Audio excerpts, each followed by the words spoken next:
Olá pessoal, nessa videoaula iremos abordar o tecido cartilaginoso e em seguida contextualizá-lo ao trazer uma doença que acomete as articulações dos animais, provocando o desgaste da cartilagem. Para isso, vamos começar elucidando algumas características gerais do tecido cartilaginoso. A cartilagem é um tipo de tecido conjuntivo especializado de consistência rígida, mais flexível e elástico. Sua origem encontra-se nas células mesenquimais. Esse tipo de tecido não possui vasos sanguíneos, vasos linfáticos ou nervos. Por isso, é considerado um tecido avascular. Pelo fato de a cartilagem ser um tecido avascular, a nutrição das células cartilaginosas é realizada por meio dos vasos sanguíneos do tecido conjuntivo adjacente, o pericôndrio, através de difusão. Por esse motivo, o tecido cartilaginoso possui uma lenta capacidade de cicatrização e regeneração.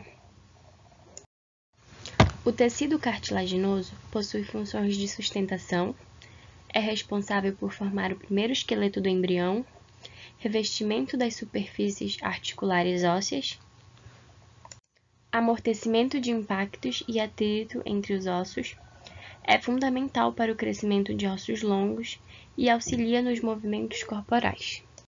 O tecido cartilaginoso é composto por células jovens denominadas condroblastos e por células adultas, os condrócitos, como também por muita matriz extracelular. Essa matriz extracelular é abundante e rica em proteínas associadas a um glicídio, que confere a consistência firme e flexível ao tecido. A sua classificação é analisada de acordo com o tipo e a quantidade de fibras presentes. A cartilagem hialina é formada por fibras de colágeno tipo 2 imersas em substância fundamental, sendo a cartilagem de revestimento ósseo mais abundante no corpo. Possui matriz clara, é responsável por formar o esqueleto inicial do embrião. No adulto forma o focinho, traqueia, laringe, brônquios e cartilagens costais. Apresenta o pericôndrio, que é o tecido conjuntivo denso não modelado, que tem função de fazer novas células da cartilagem, favorecendo o crescimento. Tem a função de nutrição e oxigenação e eliminação dos resíduos. Já a cartilagem elástica possui na sua matriz menos colágeno tipo 2 e mais fibra elástica. É uma cartilagem leve e flexível, sendo encontrada na orelha externa, epiglote e tuba auditiva. Essa cartilagem está menos sujeita a processos degenerativos do que a hialina. É avascular, mas semelhante à hialina, apresenta o pericôndrio. Por último, temos a cartilagem fibrosa, que apresenta grande quantidade de colágeno tipo 1, escassa substância fundamental amorfa e não apresenta pericôndrio. Então, a nutrição ocorre pelo líquido sinovial. Ela é encontrada nos discos intervertebrais, discos articulares do joelho, mandíbula, articulações externoclaviculares e sínfise púbica. O crescimento da cartilagem ocorre por dois mecanismos diferentes: crescimento aposicional e crescimento intersticial. No crescimento aposicional, ocorre formação de cartilagem sobre a superfície de cartilagem já existente por células provenientes do pericôndrio. Já o crescimento intersticial ocorre no interior da massa cartilaginosa pela divisão mitótica dos condrócitos. A cartilagem tem pequena capacidade de recuperação quando lesada. Se houver reparação, será devida à atividade do pericôndrio e só em pequena escala devido ao crescimento intersticial.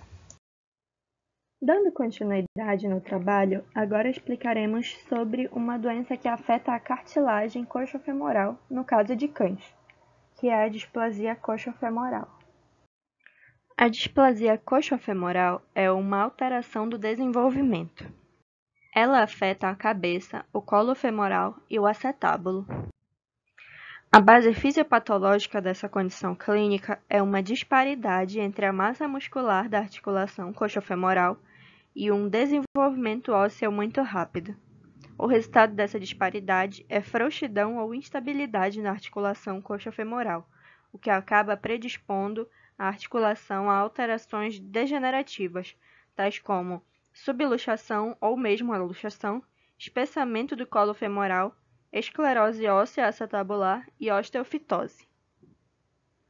Já em relação às causas, sua transmissão é hereditária, recessiva, intermitente e poligênica.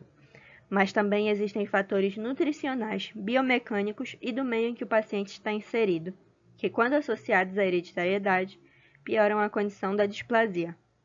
Também há estudos que indicam que o hiperestrogenismo durante a gestação do filhote pode intensificar as chances de esse ser acometido pela displasia.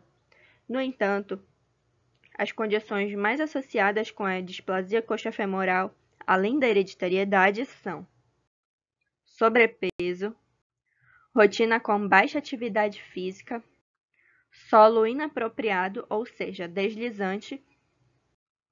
Também há as raças com mais chance de apresentar alguma alteração, que são raças de grande porte e médio porte, sendo mais intensificado nas raças dos labradores, pastor alemão, Rottweiler e São Bernardo.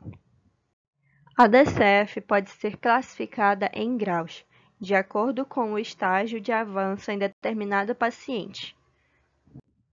Os graus são grau A, grau B, grau C, grau D e grau E, sendo o grau A normal, o grau B próximo da normalidade, o grau C displasia coxofemoral leve, o grau D displasia coxofemoral moderada e o grau E displasia coxofemoral grave. Os sinais clínicos da displasia coxofemoral costumam variar bastante. Porém, os mais comuns são claudicação uni- ou bilateral, que seria o mancar, em um ou dois membros, dorso arqueado, que é quando o cão fica mais encolhido, andar bamboleante, sem muita firmeza, e dificuldade de locomoção. É importante ressaltar que todos os sinais clínicos citados indicam algo muito importante, que é o nível de dor do paciente. É interessante ressaltar também que os cães filhotes acometidos geralmente têm sinais clínicos mais agudos, e a maioria desses animais apresenta atrofia da musculatura pélvica. O diagnóstico. O diagnóstico deve ser feito baseado no histórico do caso, nos sinais clínicos e com auxílio de radiografias com projeções na região do membro pélvico e na sub-região das articulações coxofemorais, com projeções específicas laterolateral e ventrodorsal, necessitando ainda do auxílio de sedação para alcançar uma imagem boa para ser analisada. O diagnóstico, além de radiográfico, também é realizado por meio da anamnese e exame físico, observando também os sinais clínicos. É necessário ainda fazer todo um apanhado sobre o animal, sendo de extrema importância também os exames físicos ou exames ortopédicos no protocolo para diagnosticar a doença ou avaliar a presença ou não de frouxidão. Os 3 métodos mais conhecidos são teste de Barlow, teste de Bardens e o teste de Ortolani. No caso do teste de Bardens, trata-se de apalpação e tem se mostrado extremamente eficiente na detecção de displasia coxofemoral em filhotes com até cerca de 9 semanas de idade. No entanto, por ser extremamente doloroso, requer anestesia geral ou sedação profunda. Apesar desses testes não serem específicos para diagnosticar a luxação, eles são bons para avaliar a dor e avaliar a conformação articular. É importante também ressaltar que a palpação deve ser encarada como parte do trabalho para fechar o diagnóstico, e não como critério definitivo. O diagnóstico deve ser apenas estabelecido por análise de radiografia da pelve. Já em relação ao tratamento clínico, em síntese, o tratamento irá se adequar ao estado e condição do paciente em questão, e deve ser avaliado, em primeiro lugar, o tratamento para a dor, para dar um pouco mais de conforto para o paciente. Em segundo lugar, é interessante tentar alternativas menos invasivas, como fisioterapia, acupuntura e hidroterapia. No entanto, é interessante ressaltar que nenhum tratamento é efetivo em restaurar completamente a articulação displásica. O objetivo do tratamento é aliviar a dor, reduzir alterações degenerativas secundárias e melhorar ao extremo a função articular. O tratamento cirúrgico geralmente é o último a ser levado em consideração, visto que é com implante de prótese e necessita que os ossos já estejam formados e com grande rigidez. No entanto, já há exemplos de tratamentos cirúrgicos específicos para pacientes filhotes, como é o caso da osteotomia tripla de pelve, que tem como objetivo aumentar a cobertura acetabular da cabeça femoral. No entanto, no geral, há vários procedimentos cirúrgicos para melhorar a condição de vida do paciente, mas deve ser muito bem avaliado pelo médico veterinário, uma vez que há uma série de fatores a serem levados em consideração. Se você gostou do conteúdo que trouxemos sobre o tecido cartilaginoso, então curte, compartilha com um coleguinha, pede para ele curtir e comente. Muito obrigada pela atenção.